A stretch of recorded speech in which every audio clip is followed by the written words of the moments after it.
나무아미타불 반갑습니다. 법연상인 전집 등산장, 오늘이 마지막 강의가 될 것 같습니다. 우선은 이 분과도를 한번 보겠습니다. 지난번 시간에 한번 보셨죠? 전체 등산장은 이 분과를 나누면 이제 7단락으로 나눌 수 있는데, 오늘이 맨 마지막 결권 신행입니다. 결은 결론을 짓는다, 또는 이제 매듭을 짓는다. 앞에서 이렇게 많은 말씀을 하셨기 때문에 이제 말미 부분에 가서는 이제 매듭을 지어야 될 거 아니에요. 매듭을 지으며 믿음과 행을 권장함, 주로 이런 내용이 담겨져 있습니다. 보면 처음에는 이제 비유를 듭니다. 거유라고 했는데, 유는 비유입니다. 비유를 든다. 이 비유에는 또 두 가지로 나누는데, 먼저 구체적인 비유를 들고, 그 다음에 그 비유가 무엇을 상징하는지, 무엇에 대한 비유인지, 거기에 대한 이제 해석이 나옵니다. 그 다음에 마지막으로는 정권이라고 하는데, 이것은 이제 정식으로 권장하는 내용입니다. 그래서 앞에 우리는 1 격발도심부터 시작해서 명별은 성취까지 지난번 시간에 공부를 마쳤고요. 마지막 결권 신행. 이제 원문을 보겠습니다. 만약 이 행을 부린다면 장차 어느 행으로 나아갈 것인가? 우리 같은 이런 중생들은 만약에 이 홍원연부를 버린다면 도대체 어떤 수행을 할 수 있겠는가? 반드시 이것은 시대와 근기로부터 우리가 이해를 해야 됩니다. 지금이 어떤 시대이고 내가 어떤 근기인지. 이런 시대와 근기로는 이 홍원연부를 버린다면 우리는 닦을 행위 없습니다. 물론 다른 수행을 해도 어느 정도 성근을 심을 수는 있겠지만 금생의 윤회에서 벗어나기란 불가능하다, 이렇게 볼 수가 있습니다. 지혜가 없는 자는 성스러운 가르침을 읽는 눈이 어둡고, 재물이 없는 이는 보시할 능력이 안 되구나. 이게 우리 근기가 그렇다는 거예요. 우리 또 환경이 그렇다는 겁니다. 한번 보세요. 지혜가 없는 자는, 이것은 이제 어리석다는 거죠. 지혜가 없기 때문에 이 경전을 펼쳐놓고 아무리 읽어도 도대체 무엇을 얘기하고 있는지 우리는 이해할 수가 없습니다. 그래서 이 성스러운 가르침을 읽는 이 두 눈이 어둡다. 우리 캄캄합니다. 보이는 게 없어요. 맨날 백날 경전을 가지고 수지 독송한다고 말하지만 사실은 경에서 뭘 얘기하고 있는지 우리는 알 수가 없습니다. 물론 이 경을 읽으면서 저는 경에서 무슨 얘기를 하는지 알겠는데요, 이렇게 말할 수가 있는데, 그러면 정말로 경에서 말하는 그 내용이 뭔지 알았다면 그 사람은 이미 깨친 사람이라야 됩니다. 왜? 모든 대승경전은 실상을 본체로 한다고 했어요. 그런데 우리는 백날 경전을 읽어도 실상이 무엇인지, 심지어 이 경에서 어디서 실상을 설하고 있는지조차 우리는 파악조차 못하고 있습니다. 그러니 우리는 그 문자에만 집착해서 문자 이면에서 부처님께서 궁극적으로 밝히고자 하는 그 실상의 이치에 대해서는 전혀 모르고 있다는 거예요. 그래서 우리는 경을 보는 눈이 어둡습니다. 우리는 까막눈이라고 할 수가 있어요. 그리고 이제 보시를 말한다면 재물이 없는 이는 보시할 능력이 안 되는구나. 보시를 하고 싶어도 재물이 있어야 보시를 할 거 아니에요. 여기서는 이제 두 가지만, 육바람일 가운데 두 가지만 들어서 이렇게 말씀하신 거예요. 하나는 재물 보시한다. 이건 복을 닦는 것을 말하는 거죠. 그 다음에 지혜. 이것은 이제 지혜를 닦는 것. 그러니까 이 두 가지를 놓고 말하더라도 우리는 다 이 조건을 갖추지를 못했다. 그렇게 볼 수가 있습니다. 그 다음에 이것은 이제 경전에 나와 있는 얘기인데요. 현우경이라는 그 경전에 나와 있는 내용입니다. 이 현우경은 이것도 이제 주로 이제 암경에 속하는데, 여기에 보면 서가모니 부처님의 전생담이 많이 들어 있습니다. 여기서 말씀하시는 대시태자가 있는데, 이 태자님도 사실 마찬가지예요. 이분이 서가모니 부처님의 전신이다, 이렇게 이해하시면 될 것 같습니다. 제가 한번 읽어보겠습니다. 옛날 파라나국에 대시태자가 있었는데, 가난한 사람들을 가엾이 여겨 보물 창고를 열어 모든 보물을 꺼내 그들에게 나눠주었다. 그러나 보물은 한계가 있으나 가난한 끝이 없었다. 그래서 태자는 바닷속에 여의 보조가 있다는 말을 듣고 바닷속에 들어가서 보조를 구해 가난한 백성들을 구제하기로 서원하였다. 마침내 영궁에 도착하니 영왕이 놀라며 괴이쩍게 여겨 보통 사람이 아님을 알아차리고 직접 영접하여 보상에 앉히고는 물었다. 멀리 온 뜻은 무슨 일 때문인가? 태자가 답하기를 연무제 사람들이 빈궁하고 괴로움이 많아 영왕의 상투 속에 있는 보배 구슬을 구하기 위해 왔나이다 라고 하자 영왕이 말하기를 그렇다면 7일 동안 나의 공양을 받고 난 후에 보배 구슬을 드리겠다 라고 하였다. 태자는 7일이 지나 보배 구슬을 얻고 용신의 배웅 아래 곧 본국의 해안에 도착하였다. 이때 용신들이 탄식하여 말하기를 이 구슬은 바닷속의 보물이다. 다시 찾아와야겠다. 라며 사람으로 변하여 태자 앞에 이르러 말했다. 듣자하니 태자께서는 세간에서 희유한 보물을 얻었다고 하는데 한번 보기를 원합니다. 태자가 보배 구슬을 꺼내 보이자 용신이 그 구슬을 빼앗아 바닷속으로 들어가 버렸다. 태자가 슬퍼 탄식하며 맹세하기를 그대가 구슬을 돌려주지 않는다면 바닷물을 다 퍼올리겠다 라고 하였다.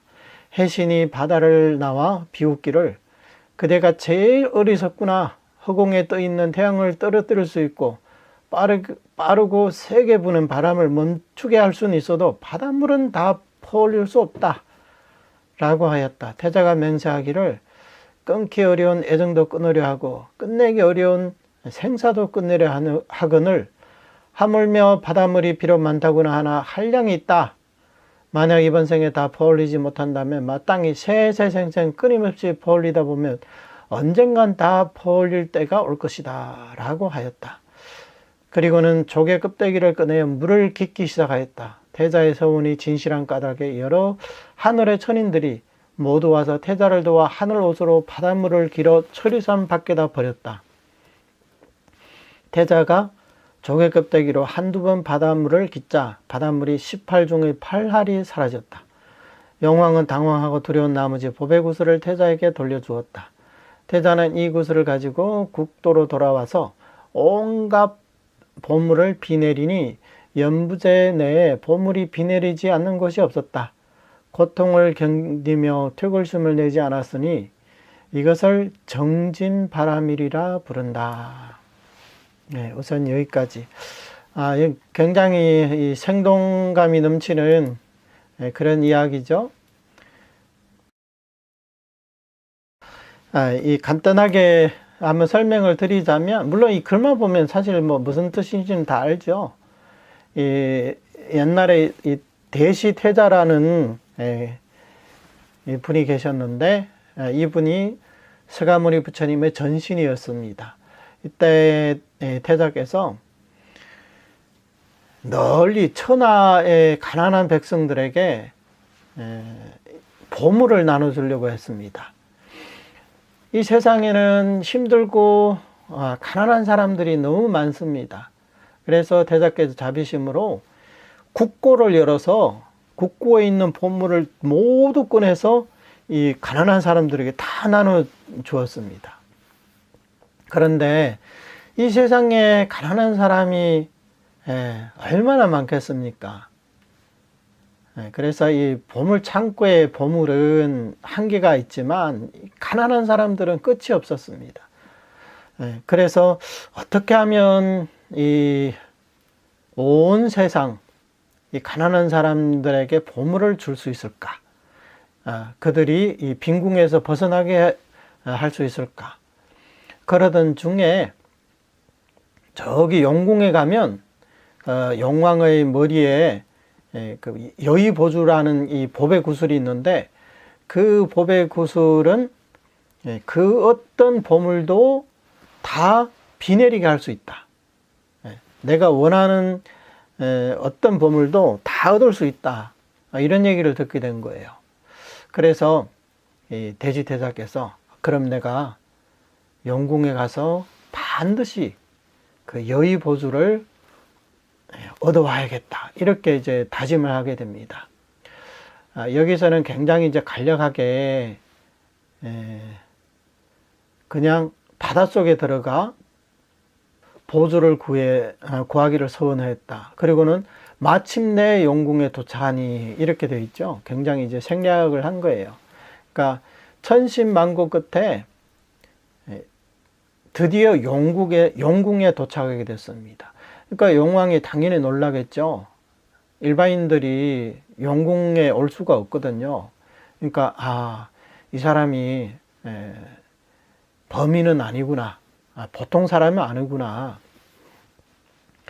그래서 예의를 차리고 이 태자를 이제 영접해서 보상, 그러니까 법의 이 상은 뭐 법상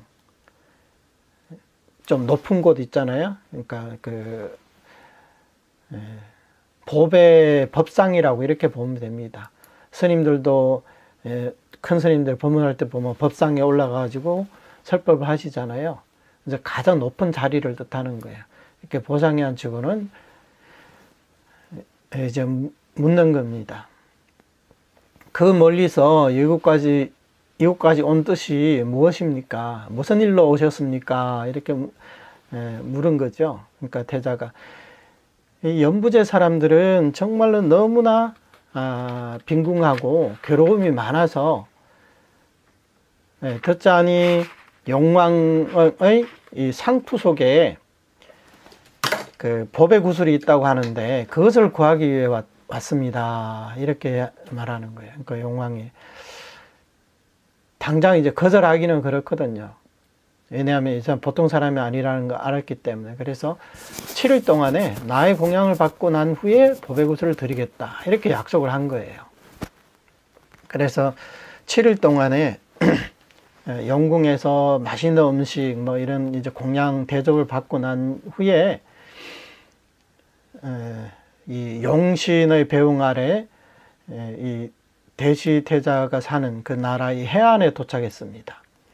근데 이 법의 구슬은요, 이게 영궁에서 가장 귀중한 그런 보물이거든요. 그러니까 이 보물을 남한테 줬다고 생각하니 이 용신들이 이제 불만이 많은 거예요. 그래서 이 구슬은 본래부터 이 바닷속의 보물인데 남한테 그렇게 줬어야 되겠는가? 다시 찾아와야겠다. 그래서 이 용신들에게는 이제 신통력이 있기 때문에 사람으로 변화해서 이 말을 하는 거예요. 무슨 희귀한 보물을 얻었다고 하는데 한번 봅시다. 그러니까 태자는 이제 그걸 모르고 이제 구슬을 꺼내서 보여드린 거죠. 그러니까 바로 그것을 빼앗아 가지고 바닷속으로 들어가 버린 거예요. 근데 태자가 그거 어떻게 쫓아갈 수가 없잖아요. 그래서 이제 맹세를 하게 됩니다. 만약에 이 구슬을 돌려주지 않는다면 내가 바닷물을 다 퍼올리겠다. 예.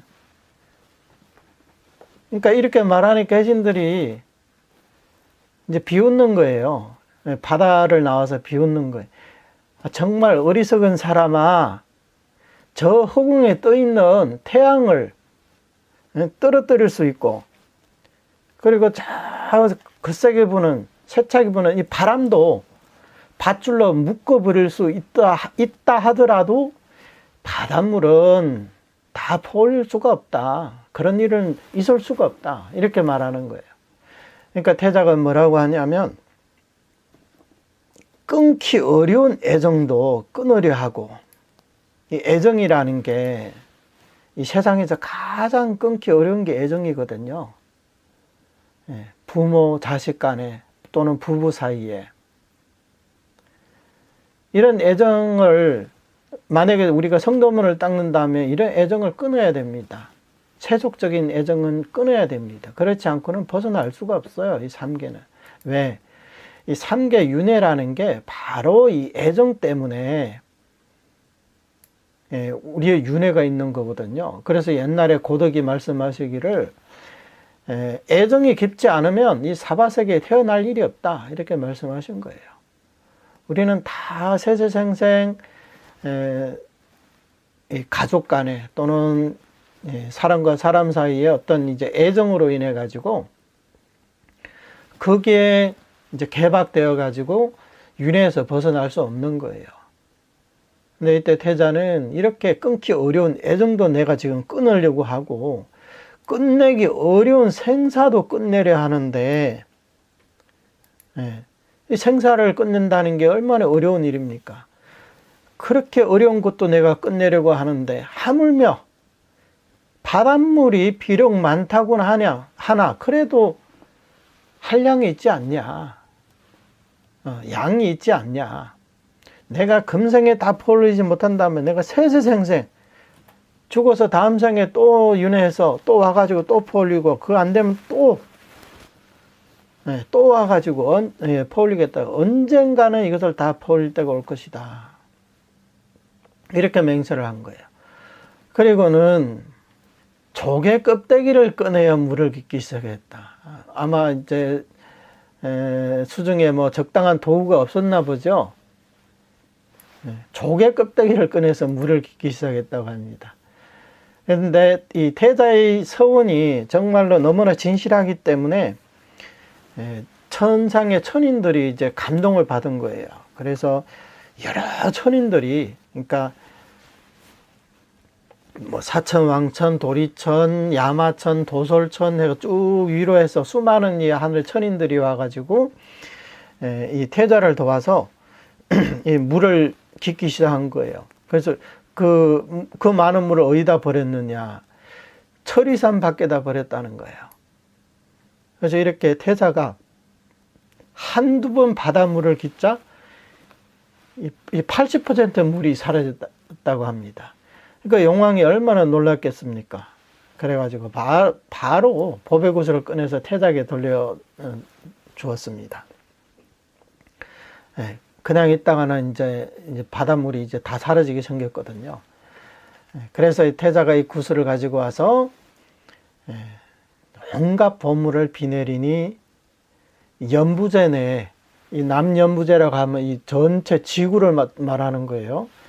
이 보물이 비 내리지 않는 곳이 없었다. 그러니까 이 세상에 이제 모든 사람이 가난에서 벗어나게 되었다. 이런 뜻입니다.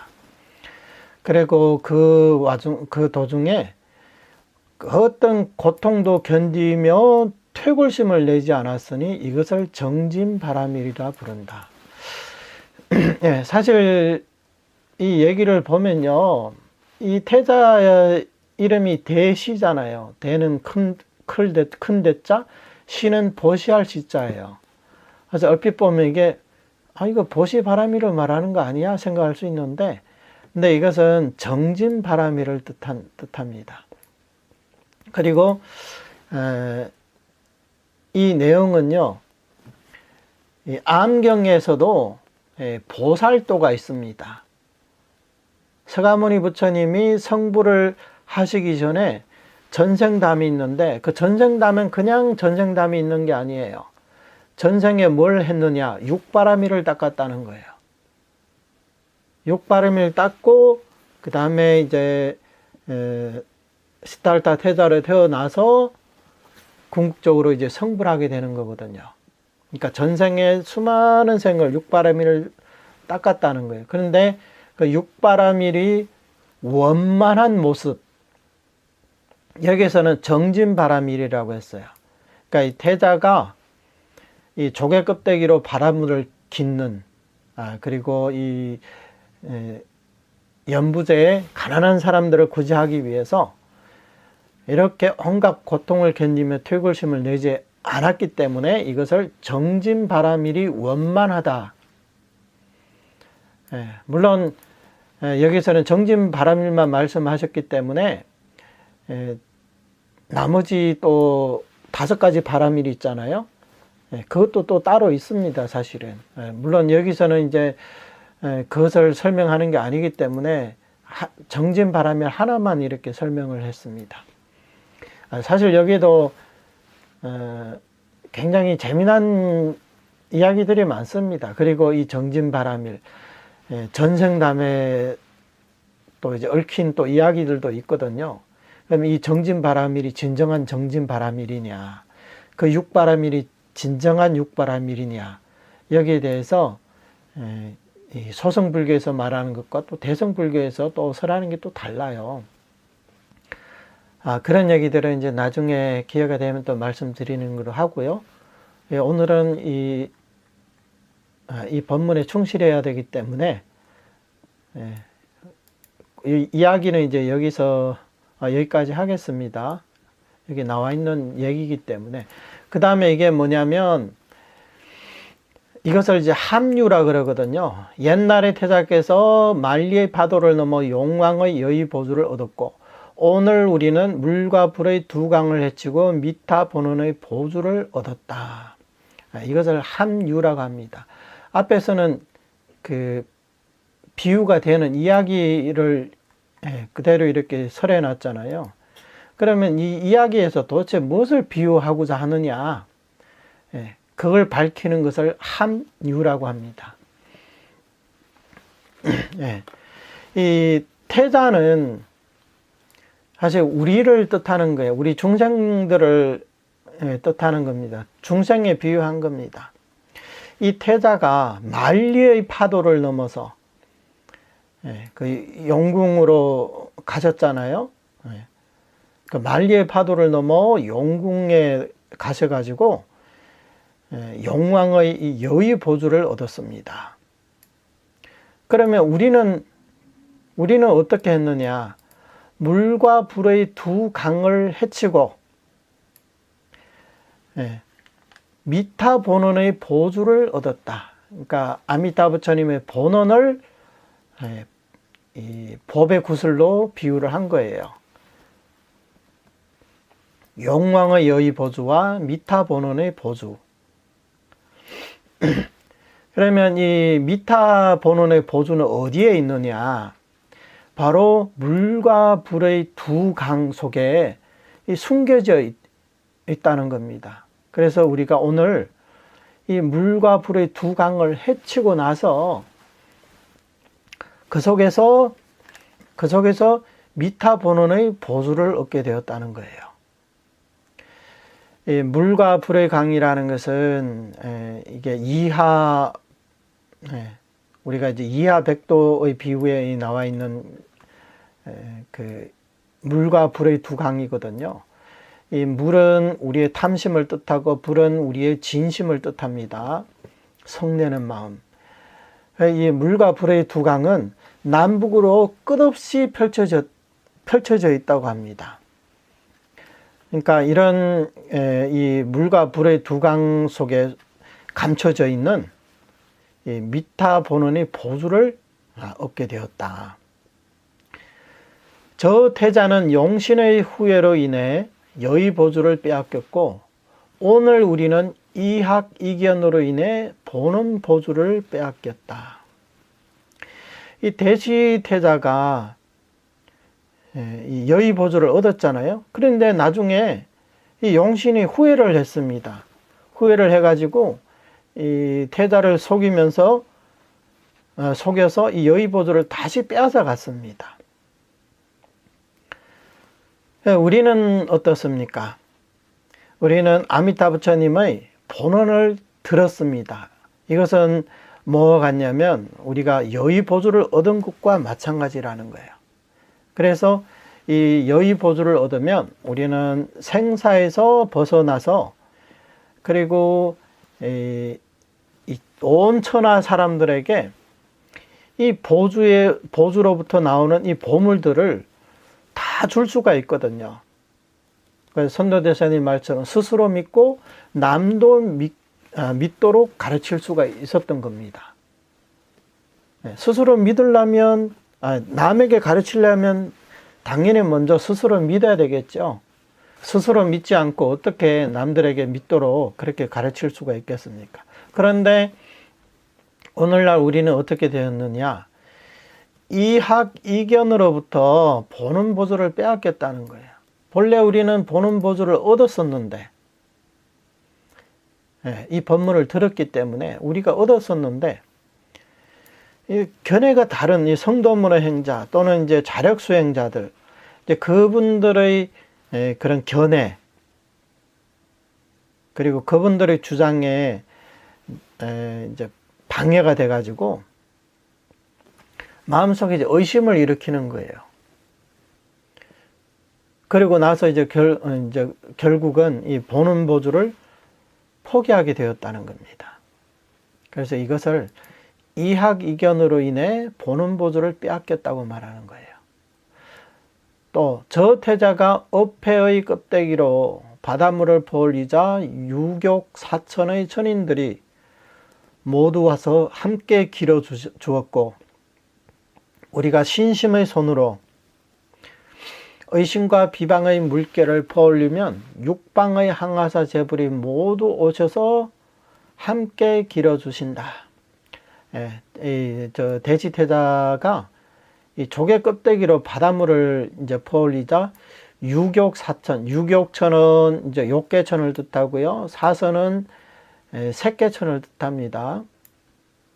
그러니까 욕계, 색계 있는 이런 천인들이 오셔가지고 함께 태자를 도와서 물을 길어 주셨다는 거예요.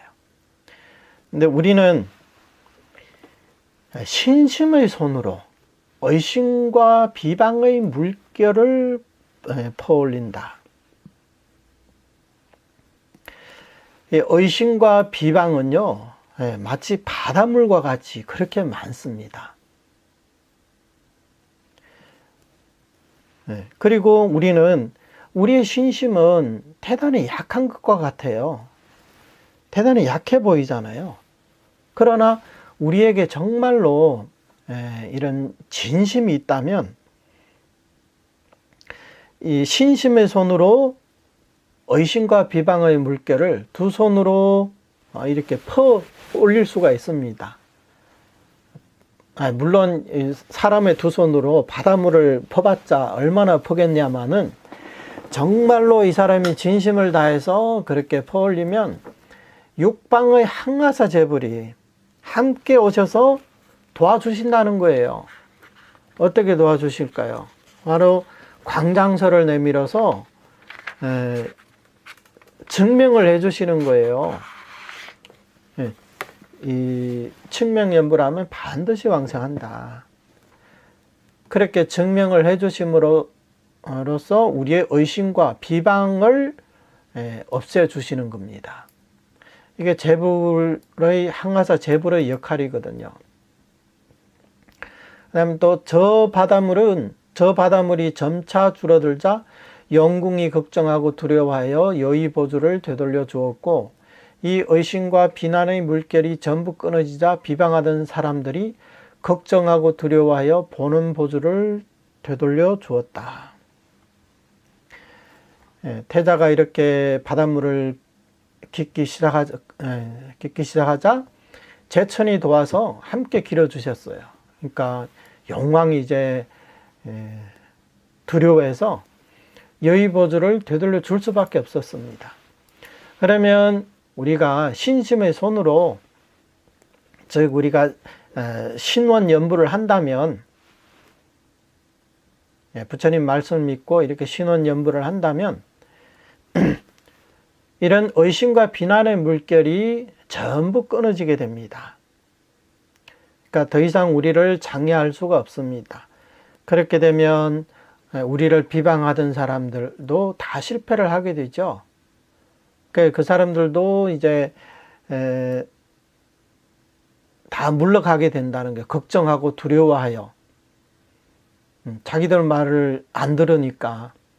그리고 그 많은 재불 보살님들이 증명을 해 주시는데 당연히 이 비방을 이어갈 수가 없는 거죠. 그래서 보는 보주를 되돌려 줄 수밖에 없습니다. 그러면 우리는 다시 이 보는 보주를 우리의 손에 넣게 됩니다. 저 태자는 여의보조를 돌려받고 연부제로 돌아와 빈궁한 백성을 가엾이 여기었고, 우리는 보는 보조를 돌려받고 극락국에 왕성하여 박지범부를 인도하고 있다. 이 태자께서는 여의보조는 또 이제 만이보조와 같은 뜻입니다. 이 여의보조를 가지고 연부제, 온 연부제에 이 온갖 보물들을 비 내리게 했습니다. 비가 내리듯이 보물들이 막 이렇게 내리게 했습니다. 그 결과 이 연부제에는 빈궁한 백성이 다 사라졌습니다. 전부 다 부자가 되었다는 거죠. 모두 다 풍족한 삶을 살게 되었다는 거죠. 근데 결국에는 왜 그렇냐 하면 이런 빈궁한 백성들을 가엾이 여겼기 때문이에요. 그래서 이런 발심도 한 거죠.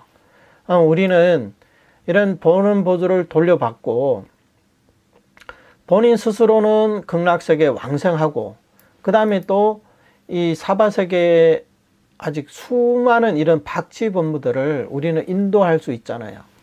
다 함께 극락 왕생하자고 이렇게 권도할 수가 있습니다. 행자들이여, 미타본원의 보수를 빼앗기지 않은 자는 신심 속에 깊이 넣어두기를 바라고, 만약 이미 빼앗겼다면 속히 신심의 손으로 의심과 비방의 물결을 퍼올릴 것이니 보수를 포기하고 빈손으로 돌아오지 않기를 바란다. 이것은 법연상인께서 우리 연불 행자들에게 이제 바라는 바입니다. 만약에 우리의 이 미타본원의 보주가 아직 빼앗기지 않았다면 이것을 깊이 우리의 신심 속에 넣어두시라는 거예요. 남들이 빼앗아가지 않도록 우리는 깊이 넣어둬야 됩니다. 그러니까 그만큼 우리의 신심이 견고해야 된다, 그런 말이죠. 근데 만약에 이학이견, 별해 별행의 사람들에게 이미 빼앗겨서 마음속에 의심을 일으켰다, 그러면 서둘러 신심의 손으로 우리는 한결같이 부처님의 말씀을 믿고, 한결같이 부처님의 서원에 의지하고, 또 한결같이 서가세존의 이 가르침에 따라야 되고, 또 한결같이 육방재불의 증성을 믿어야 됩니다. 이렇게 하는 것이 바로 의심과 비방의 물결을 퍼올리는 겁니다. 그래서 반드시 이 보는 보조를 찾아와야 됩니다. 이미 뺏긴 사람이라면.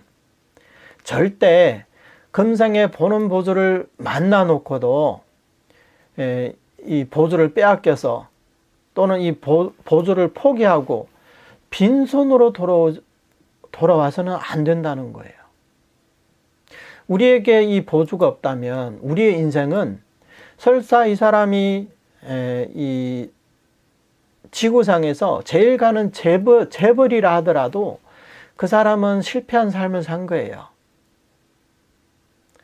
설사 이 세상에서 가장 가난하게 산 사람일지라도, 물질적으로 가난하게 산 사람일지라도 이 보는 보조 하나만 갖고 있어도 이 사람은 가장 부유한 사람이라고 할 수가 있습니다. 그래서 우리 인생의 가치를 판단하는 데는요, 이 사람이 뭐 권력이 얼마나 많느냐, 재물이 얼마나 많느냐, 또는 학벌이 얼마나 좋느냐, 얼마나 지혜가 있느냐, 아는 경전이 얼마나 많느냐, 이런 걸로 판단하는 게 아닙니다. 아무리 어리석고 아무리 무식한 사람이라 할지라도 이 보는 보조 하나만 꽉 잡고 있다면 이 사람은 성공한 사람이에요. 인생 길어봤자 100년을 못 넘기거든요. 그러나 우리가 극락왕생하면 우리는 불생불멸, 즉 영생의 삶을 살 수가 있습니다. 기독교에서 말하는 그 영생은 사실 영생도 아니죠. 진정한 영생은 열반을 얻는 사람만이 가능합니다. 근데 극락세계는 무의 열반계이기 때문에 설사 내가 100년을 힘들게 산다 하더라도 앞으로 영원히 그 어떤 고통도 받지 않고 이 열반낙을 얻을 수가 있는데, 이렇게 비교한다면 잠시 잠깐이거든요, 이 사바세계의 삶은. 그래서 우리 연불행자들이 인생을 바라보는 그 방향 또는 그 가치, 이런 것들은 세속인들과 달라야 됩니다. 그래서 절대로 다른 건 다 잃어도 돼요. 또 다른 건 다 포기해도 상관없습니다. 그러나 보는 보주만큼은 절대 포기해서는 안 됩니다. 이것을 포기하고 빈손으로 돌아오면 절대 안 됩니다. 여기까지가 이제 합류고요. 그 다음에 이제 마지막 이제 권장하는 대목입니다. 정식으로 권장하는 대목이에요. 아미타불은 어떤 분이신가? 십념의 대비 원력을 바라고 시방의 중생을 섭취하고 계신다. 우리는 어떤 중생인가? 육자명호를 칙념하여 삼배의 왕생을 이룰 수 있다. 아미타 부처님은 어떤 부처님이실까요? 그리고 또 우리는 또 어떤 중생들일까요? 아미타 부처님은 십념의 대비 원력을 바라고 시방 중생을 섭취하고 계시는 부처님입니다. 제18원에서 내지 십념으로 왕생할 수 없다면 정각을 취하지 않겠다, 이렇게 발언하셨죠. 그래서 지금 이미 성불을 하셨기 때문에 우리 시방 중생이 내지 십념으로 연부를 하면 반드시 왕생하게 됩니다. 따라서 이 아미타 부처님은 본원을 성취한 부처님입니다. 그리고 이제 악의를 구제하는 부처님입니다. 그리고 명호로서 중생을 구제하는 그런 부처님이십니다. 우리 중생들은 어떤 중생들이냐? 육자명호를 칙념하여 삼배왕생을 이룰 수 있다. 이 삼배왕생, 상배왕생, 중배왕생, 하배왕생, 이렇게 근기로는 이 삼배의 차별이 있지만 이 삼배의 중생들이 하는 행은 똑같습니다. 똑같이 육자명호를 칙념합니다. 따라서 상근기든 중근기든 하근기든 전부 아미타 부처님의 이 육자명호에 의지해서 왕생한다는 겁니다. 영겁의 수행은 누구를 위해서인가? 그 공덕을 미래의 중생에게 넘겨주시기 위해서이다. 초세의 비호는 또 무슨 뜻이든가? 그 뜻은 말법시대 우리에게 내려주시려는 것이다.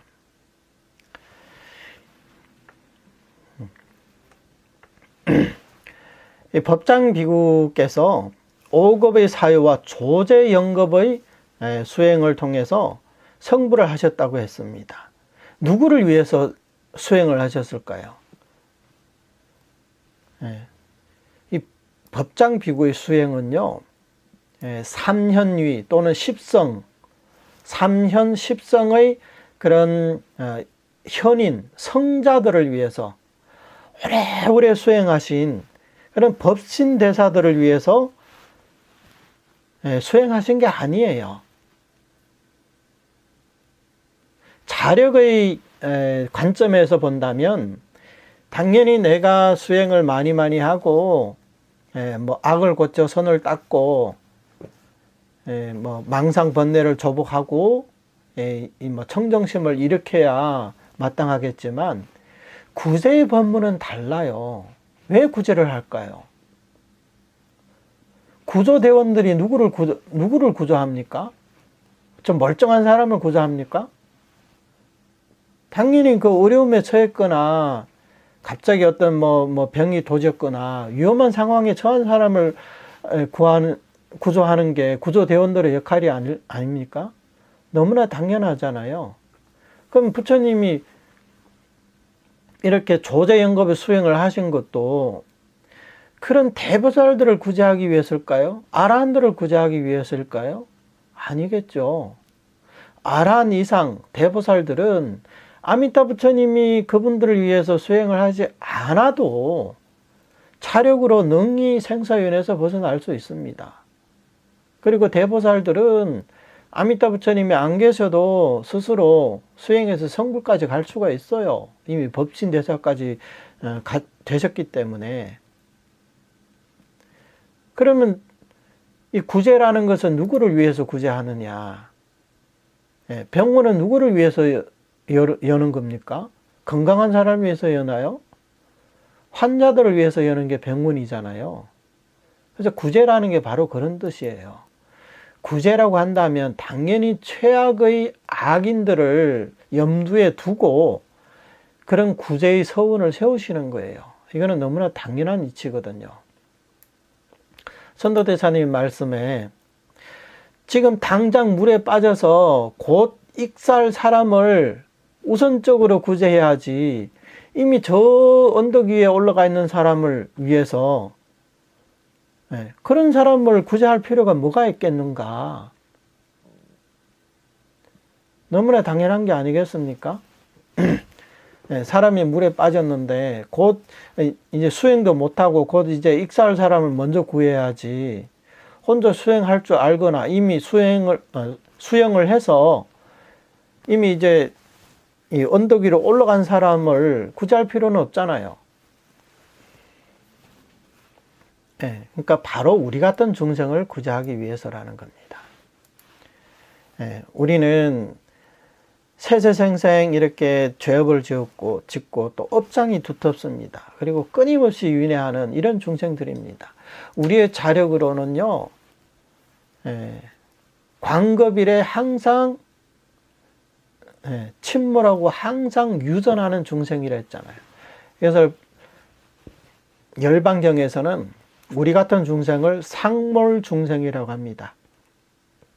그리고 또 우리 같은 중생을 박지범부라고 부르는 거예요. 이런 중생들은 자력으로는 절대 윤회에서 벗어날 수 없습니다. 그래서 우리 같은 중생을 위해서 영겁의 수행을 하셨다는 거예요. 그래서 수행을 하셔가지고 그 공덕을 미래의 중생들에게 넘겨주시기 위해서이다. 왜?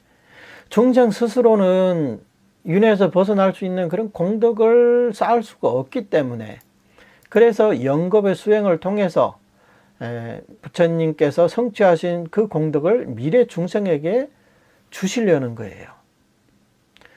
어떻게 주시느냐? 바로 육자명호 속에 넣어서 중생에게 주시는 거예요. 그러니까 이것은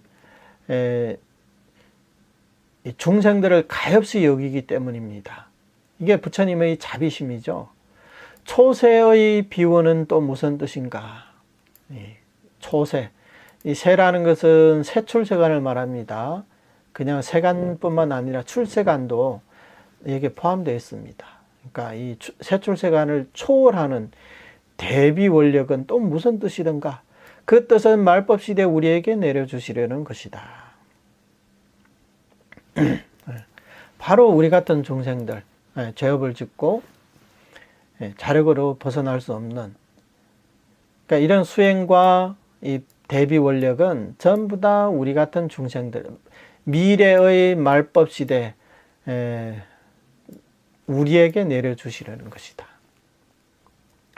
우리가 왕생할 수 없다면 부처님께서 어찌 정각을 이룰 수 있단 말인가? 부처님께서 이미 정각을 이루셨다면 우리가 어찌 왕생할 수 없단 말인가? 우리의 왕생은 부처님의 정각에 의지하고 부처님의 정각은 우리의 왕생에 의지한다. 만일 왕생할 수 없다면의 서원을 알 수 있고 정각을 취하지 않겠다란 말은 한량 없다. 이것은 본원에서 만약 내가 부처가 될 적에 시방 중생이 지극한 마음으로 믿고 기뻐하며 나의 나라에 태어나고자 내지 십념을 했음에도 왕생할 수 없다면 정각을 이룰 수 없다. 그러니까 이 말씀은 중생의 왕생이 없다면 부처님의 정각도 없다는 거예요. 이것을 우리 정토종에서는 뭐라고 한다고 했습니까? 이것을 기법일체라고 합니다. 기법일체라고 합니다. 중생의 왕생과 부처님의 정각, 이것은 한데 묶여 있습니다. 따로따로 존재할 수가 없어요. 부처님의 정각이 없으면 우리의 왕생도 없고, 당연하죠. 부처님이 성불 못했으면 우리가 어떻게 왕생할 수 있겠습니까? 그리고 우리가 왕생할 수 없다면 부처님은 또 어떻게 정각을 이룰 수가 있습니까? 당연한 거죠.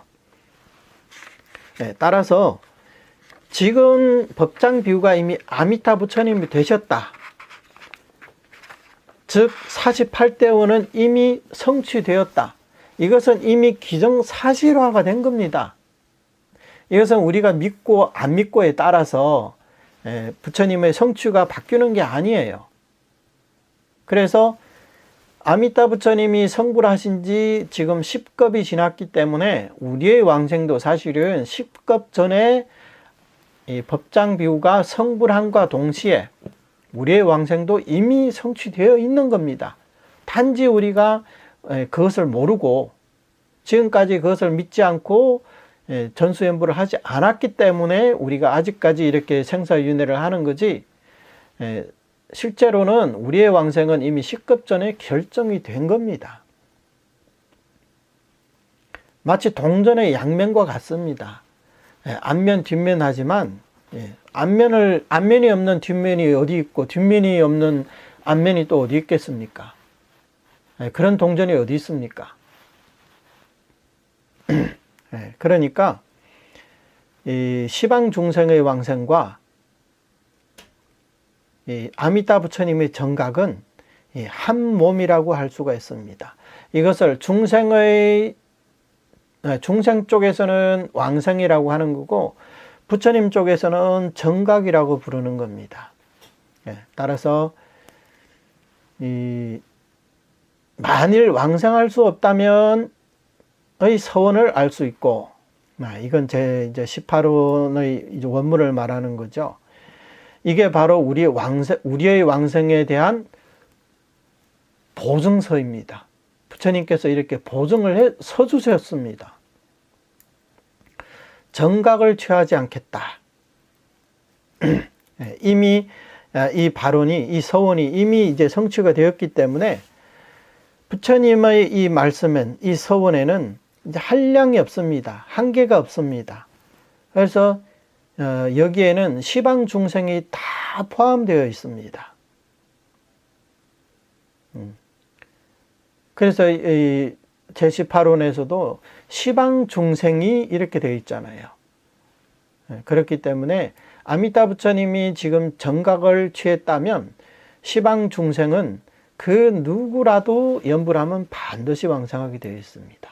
그래서 마지막 결론이 뭐냐? 중생이 칙념하면 반드시 왕생한다. 이게 결론이 되는 겁니다. 이 교리는 뭐 여러 번 말씀을 드렸습니다. 이게 우리의 핵심 교리라고 할 수가 있거든요. 일반 정토와 다른 점도 바로 여기에 있는 거예요.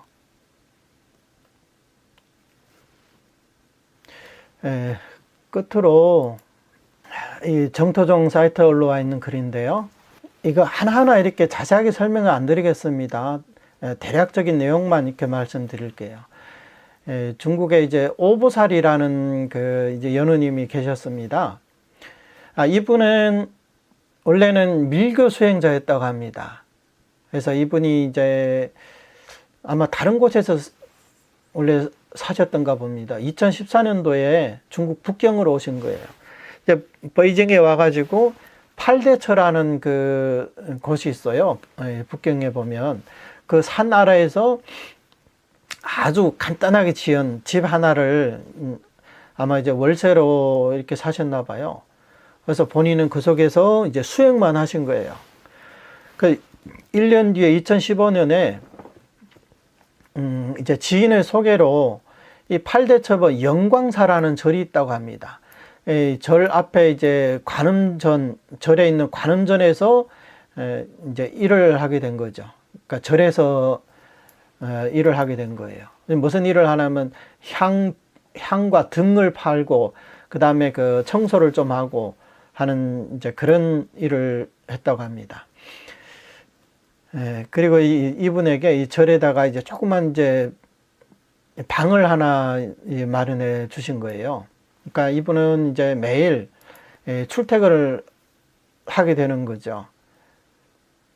이제 출퇴근을 할 때마다 거기에 보면 탑이 있거든요. 그 탑을 이제 돌면서 수행을 했다고 합니다. 이 밀교 수행은 이제 탑돌이 같은 걸 굉장히 중요시 하거든요. 그리고 이분은 이제 독실한 불자기 때문에 참배객들에 대해서 당연히 이제 아주 친절하고 아주 뭐 안내도 아주 친절하게 이렇게 잘 해주셨나 봅니다. 그래서 사람들에게 법문도 이렇게 좀 해드리면서 이 사람들이 평소에 이제 참배객들이 오면 마음속에 궁금한 것들이 있잖아요. 그러면 그분들에게 이제 그 의심도 풀어주면서 사람들이 굉장히 이 사람을 좋아했다고 합니다. 이 보살님을 굉장히 좋아했다고 합니다. 2016년에 이 글을 쓰신 분이 불신거사라는 분이거든요. 그러니까 우리 정토종 연우님입니다. 그러니까 이분이 이제 그 여기 있는 영광사를 참배하러 가게 됐는데 거기서 이 오거사님을 만나게 돼. 오보살, 우리는 이제 보살이라고 해야죠. 오보살님을 만나게 되었다고 합니다. 그래서 그분을 알게 됐는데 보통 보면요. 절에 가면 이제 뭐 법당보살이나 또는 그게 뭐 향을 팔고 초를 팔고 하는 그런 보살님들이 계시잖아요. 그러면 이 참배객들은 막 이걸 사라 저걸 사라 이렇게 하는데 근데 이분은 그런 것들을 파는 게 크게 이제 관심이 없고 포기하는데 더 관심을 갖고 있다라는 거예요. 그래서 이 불신거사님이 매번 이 절에 갈 때마다 우리 정토정에서 출간한 이 책들을 한 상자씩 이렇게 들고 갔다고 해요. 그래서 그 책을 절에다 놓고 참배객들이 오면 한 권씩 이렇게 나눠 드리라고 그렇게 그 보살님이 부탁을 한 거예요. 이 관음절은 참배객들이 굉장히 많았답니다. 그리고 이제 유랑객들도 많고 그래서 책이 부족한 거예요.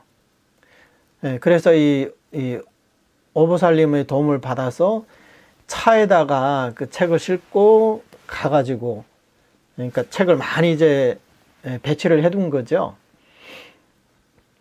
이게 오보살님의 도움을 받은 거예요. 그래가지고 이 책을 참배객들에게 나눠주고 이렇게 수년간을 이렇게 했다고 합니다. 그러다가 2019년에 이 보살님이 이제 병으로 쓰러진 거예요. 그러니까 이제 이 보살님도 우리 정토종에서 출간한 책은 당연히 전수연부를 하라고 권장하는 책들이잖아요. 그래서 이분이 그 절에 계시면서 수많은 사람들을 만나면서 연불법을 이렇게 권장을 한 거예요. 근데 본인은 어떻게 했느냐.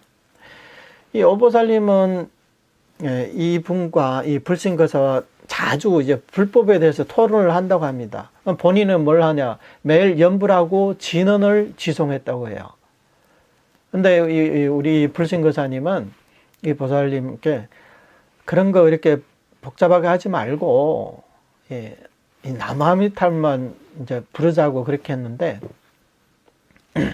근데 이 오보살님은 그것을 그렇게 이제 믿음이 안 가는 거예요.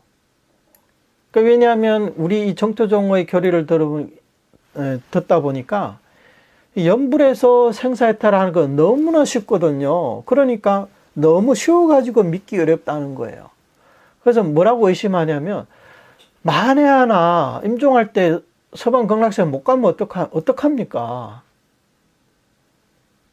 그러니까 그러다 보니까 진언을 내려놓지를 못하는 거예요. 그러니까 이런 자력 수행자들의 마음에는 항상 이런 생각들이 있거든요. 뭐든지 하나라도 더 하면 공덕이 더 많을 것이다. 단순히 연불만 해가지고 만약에 내가 만에 하나 왕성 못하면 어떡하냐.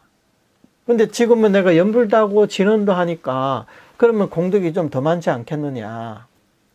이런 마음가짐이었죠. 그래서 2017년 하반년부터 시작해가지고 매일 밤에 그 중국에 보면 우리 카톡과 비슷한 그 위챗이라고 있거든요. 그러니까 인터넷 전화가 있어요. 그걸 통해 가지고 연락하면서 같이 연불을 하고, 처음에는 매일 1시간씩 연불을 했다가 나중에 이제 몸이 안 좋아져서 30분만 연불을 했다고 합니다. 그러다가 2019년에 이제 병으로 쓰러졌다고 했죠. 그 사이에 이제 법연상인 전집, 이것도 한번 설명을 해드렸고, 정토종, 뭐 정료 법어, 뭐 이런 것도 이제 설명을 해드렸다고 합니다. 그러니까 들을 때는, 법문을 들을 때는 신심이 막 아주 막 넘쳐나는 것 같이 하다가, 근데 며칠 뒤에 다시 만나면 또 의심병이 또 도진 거예요. 그러니까 들을 때는 너무 신심이 나고 며칠 지나면 또 의심병이 도진다는 거예요. 그래서 정토왕생이라 그렇게 쉬울까? 이런 의심이 드는 거예요. 그래서 계속 이 진언을 내려놓지를 못하는 거예요. 그러면서 뭐라고 하냐면, 제 신심이 일어나지를 않습니다. 금생은 이러다가 이게 끝장나는 게 아닌지 모르겠습니다. 이렇게 자꾸 걱정을 하는 거예요. 그러면서 하나 확신이 서지 않아요. 만에 하나 못 가면 어떡합니까? 자꾸 이런 불안, 초조, 두려움, 이런 마음이 섞여 있는 거죠. 그러다가 2019년 5월 달에 이 오보살님이 이 담관암이라고 하네요. 이 생기는, 이런 암이 있나 봐요. 그래가지고 이제 병원에 가 수술을 했다고 합니다. 그러면서 이제 병상에 누워가지고 신심이 일어나지를 않는다. 그리고 온몸에 무기력하고 식은땀만 나고 밥도 못 먹겠다. 그래가지고, 근데 이분은 뭐 역시 이 불자기 때문에 그래도 최대한 이제 연불을 하려고 합니다. 그래가지고 이제 인터넷 들어가가지고 그래도 조금씩은 이렇게 연불은 하고 있었나 봅니다. 이게 8월 달이고요. 그 다음에 이제 10월 달에 중순에 또 다른 데로 옮겨가가지고 이제 항암 치료를 하게 된 거예요. 그러다 보니까 이제 연락이 끊기게 된 거죠. 11월 달에 다시 이제 북경으로 돌아왔다고 합니다. 그래서 이 오보살님 뭐라고 하냐면, 신심이 부족하다. 나는 이제 이 병고를 두려워하기 시작했다. 이제 병으로 인한 이런 통증을 두려워하기 시작했다고 하는 거예요. 그래서 이 불신거사님이 남아미답을 부르면 누구든지 연불만 하면 왕성할 수 있다. 이 병고라는 것도 장애가 되지 않는다. 이렇게 얘기를 해준 거예요. 그런데 이 오보살님은 또 뭐라 하냐면, 안타깝게도 저는 가지 못할까봐 걱정이 됩니다. 만에 하나 사막도로 떨어지면 얼마나 두렵습니까? 또 이렇게 말하는 거예요. 그러니까 연불하면 반드시 왕성해요. 단 하나의 예외도 없습니다. 반드시 왕성합니다. 이렇게 얘기를 하니까 다른 건 몰라도 신심이 부족한 것 같아요. 비록 연불을 하고 있지만 믿기가 어렵습니다. 그래서 제가 가장 어려울 때, 그러면 이 연불에다가 한번 도박을 할 수밖에 없겠다. 내가 지금 이 병에 걸려가지고 다른 어떤 수행을 할 그런 기력도 없잖아요. 그러니까 이후부터는 연불만 하겠다. 그러니까 연불을 이제 도박으로 생각하고 한 거죠. 모든 걸 이제 연불에다 이제 배팅을 한 거죠. 예, 그러다가 이제 물론 이제 다 나은 건 아니지만 이제 퇴원을 했습니다. 얼마 안 지나서. 그래서 이제 아들 집에 있는데 나중에 지금 이제 코로나19가 와가지고 다 이제 집에 이제 격리가 됐거든요. 예, 그러다가 그 집에 딱 또 이사를 갔다고 합니다. 그래서 새 집에 가가지고 한 4일 정도 거기서 머물다가 다시 이제 그 재발이 된 거예요. 암이. 그래서 5월 19일 날에 이제 병원에 입원을 했는데 복부에 이제 그 복수가 차고 그 다음에 막 이 허리 부분도 굉장히 아프다고 합니다. 그래서 너무 아파서 견딜 수가 없어요. 네, 그러니까 이 불신거사님이 그러면 왕성할 마음을 가져야 된다. 그리고 진실한 믿음과 간절한 발언이 있어야 된다. 이렇게 말하니까 이 오보살님이 그런 도리는 알지만 이런 마음을 일으키기가 너무 어렵습니다. 이렇게 말하는 거예요. 예, 그 다음에 뭐 그런 와중에 또 뭐 병원에 가서 CT 검사도 하고 뭐 여러 가지 이제 검사도 했습니다. 이제 치료도 하고 예, 그러다가 6월 11일 날 정신이 조금 이제 맑아졌다고 합니다.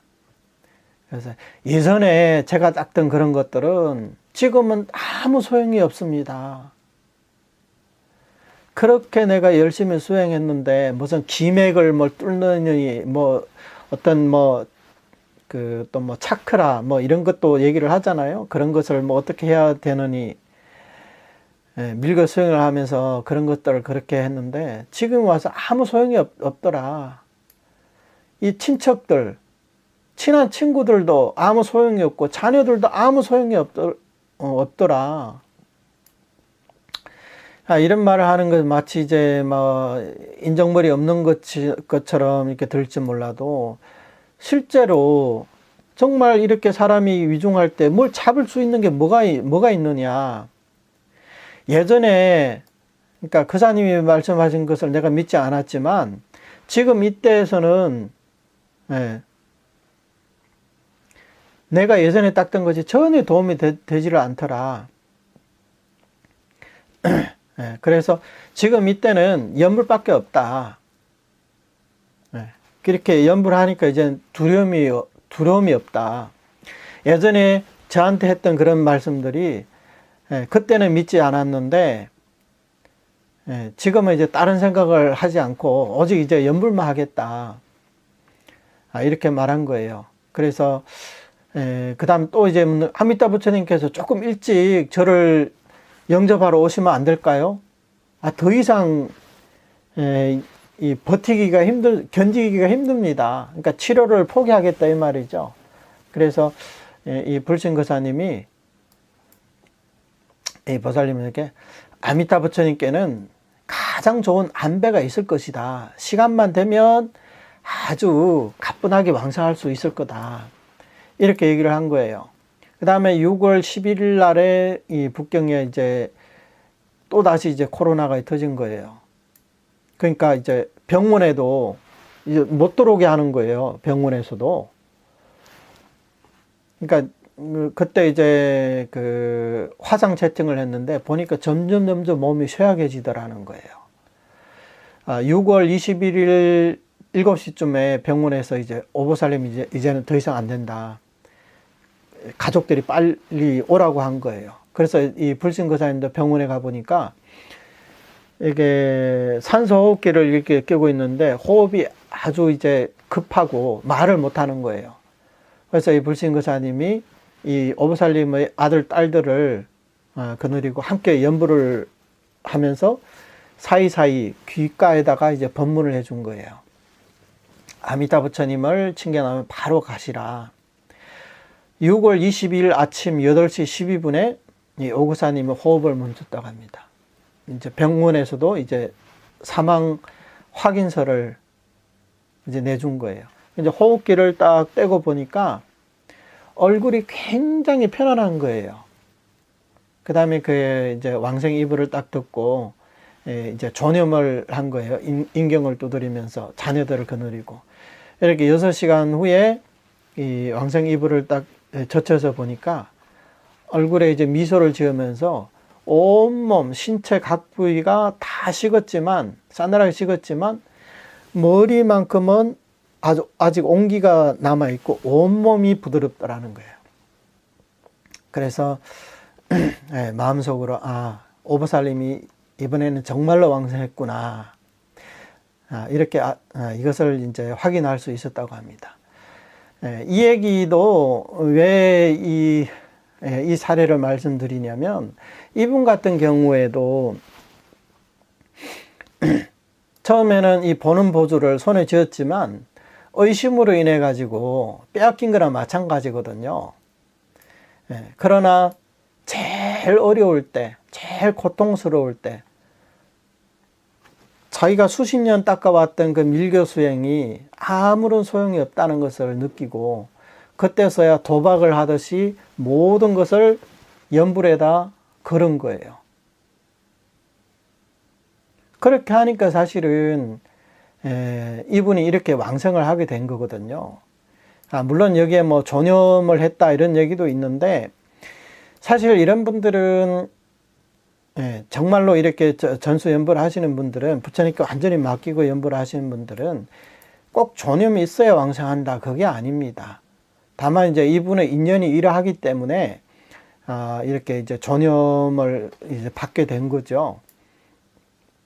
그러니까 이런 사례를 통해서도 우리는 이 등산장의 마지막, 중생이 칙념하면 반드시 왕생한다, 이 이치에 대해서 우리가 다시 한번 이제 확인을 할 수가 있습니다. 시간도 됐기 때문에 등산장 공부는 이제 여기서 마치겠습니다. 등산장을 마치고 다음에는 이제 또 무량수경석, 이것을 이제 공부할 차례입니다. 총 8강인가요? 이렇게 해서 등산장 강의를 마쳤는데요. 법문 하나를 마쳤기 때문에 일단 이제 회양을 하겠습니다. 합장하시고요. 원이차 공덕, 평등실체, 원이차 공덕, 평등실체, 평등실체, 동발보리심, 보리심, 왕생안락국, 왕생안락국, 나무아미타불, 나무아미타불, 나무아미타불, 나무아미타불, 나무아미타불. 나무아미타불. 네, 감사합니다. 수고하셨습니다. 나무